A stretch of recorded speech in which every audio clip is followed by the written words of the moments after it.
கர்த்தருடைய பரிசுத்த நாமத்திற்கு மகிமை உண்டாவதாக. வெள்ளைப்போலம் என்கிற இந்த நிகழ்ச்சியின் வாயிலாக இந்த காலை வேளையில் உங்களை சந்திப்பதில் எனக்கு மிகுந்த மகிழ்ச்சி. கர்த்தர் தாமே இந்த நாளை உங்களுக்கு ஆசீர்வாதமான நாளாக மாற்றி கொடுப்பாராக. உங்களுக்காக ஒரு வசனம் வாசிக்கிறேன். மத்தேயு சுவிசேஷம் 12ஆம் அதிகாரம் அதன் 20ஆம் வசனம். அவர் நியாயத்திற்கு ஜெயம் கிடைக்க பண்ணும் வரைக்கும் நெறிந்த நாணலை முறிக்காமலும் மங்கி எறிக திரியை அணைக்காமலும் இருப்பார். பாருங்க, இங்கே என்ன சொல்லப்பட்டிருக்கு அப்படின்னா, நெறிந்த நாணலை முறிக்க மாட்டாராம், மங்கி எரிகிற திரியை அணைக்க மாட்டாராம்.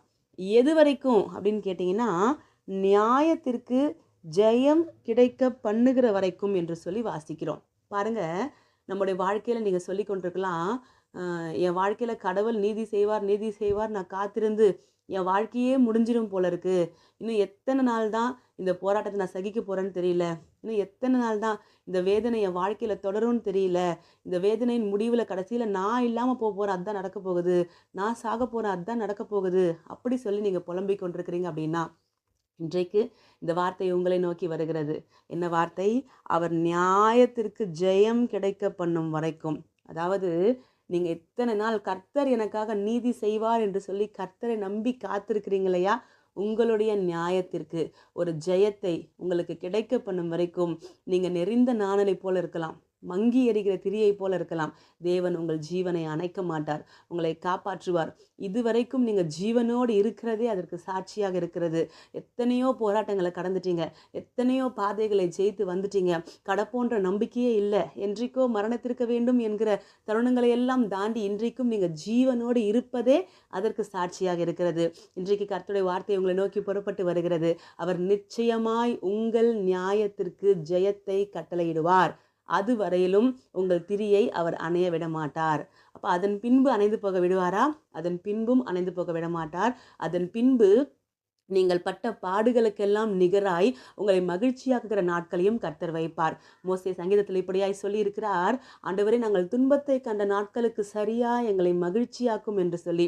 இத்தனை நாள் இயேசு என்கிற நாமத்தின் நிமித்தம், கர்த்தர் எனக்காக நீதி செய்வார் என்கிற நம்பிக்கை விசுவாசத்தின் நிமித்தம் எவ்வளவு காரியங்களை சகித்தீங்களோ அத்தனை காரியங்களுக்கும் நிகராய், அத்தனை நாட்களுக்கும் நிகராய் கர்த்தர் உங்களை மகிழ பண்ணுகிற நாட்களை உங்களுக்காக வைத்திருக்கிறார். ஒருவேளை இன்றைக்கு நெறிந்த நாணலை போல இருக்கிறீங்களா?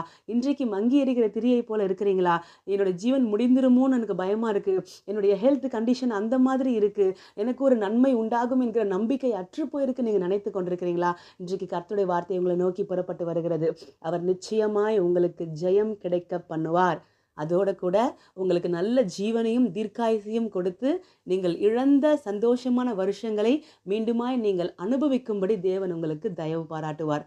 பாருங்க, ஆபிரகாமுக்கு 100 வயசுல தான் கர்த்தர் பிள்ளையை கொடுக்கிறார். நமக்கு என்ன தோணும்? 100 வயசுக்கு மேலே பிள்ளை கிடச்சி என்ன பிரயோஜனம்? அந்த பிள்ளை வளர்றதை பார்க்க முடியுமா?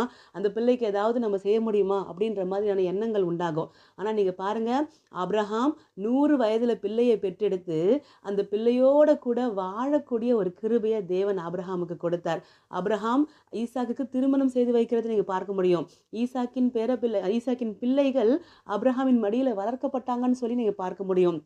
அப்போது தேவன் எந்த அளவுக்கு ஆபிரகாமுக்கு அந்த செகண்ட் ஜென்ரேஷன், அடுத்த ஜென்ரேஷனை பார்க்கக்கூடிய அந்த கிருபையை கொடுத்துருக்கிறார் அப்படின்னு நீங்கள் பாருங்கள். அப்போது காத்திருக்க வைத்த காலங்கள் எவ்வளவோ அதற்கு அதிகமாய் உங்களை மகிழ பண்ணுகிற காலத்தையும் கர்த்தர் வைத்திருக்கிறார் என்பதை புரிந்து கொள்ளுங்கள். இன்றைக்கு ஒரே வார்த்தை தான், நிச்சயம் ஜெயம் கிடைக்க பண்ணுவார். கர்த்தரை நம்பி காத்திருங்க, சீக்கிரமாக அது நடக்கும். நாம் ஜெபிக்கலாம். பரலோக தகப்பனே, ராஜா உம்மை ஸ்தோத்திரிக்கிறோம், உமக்கு நன்றி செலுத்துகிறோம். ஆண்டவரே, நீங்கள் சொன்ன இந்த வார்த்தையின் பிரகாரம் நீங்கள் எங்களுக்கு ஜெயத்தை கட்டளையிடுவீங்கன்னு சொல்லி உண்மையே நம்பி காத்திருக்கிறோம். உங்கள் நாமத்திற்கு மகிமை உண்டாகட்டும். இந்த வார்த்தையை கேட்குற அத்தனை கர்த்தருடைய பிள்ளைகளையும் இந்த வார்த்தையை பலப்படுத்தட்டும், உங்களுக்காக நிற்க வைக்கட்டும். இயேசு கிறிஸ்துவின் நாமத்தில் ஜெபிக்கிறோம் பிதாவே, ஆமேன். தேங்க்யூ. God bless you.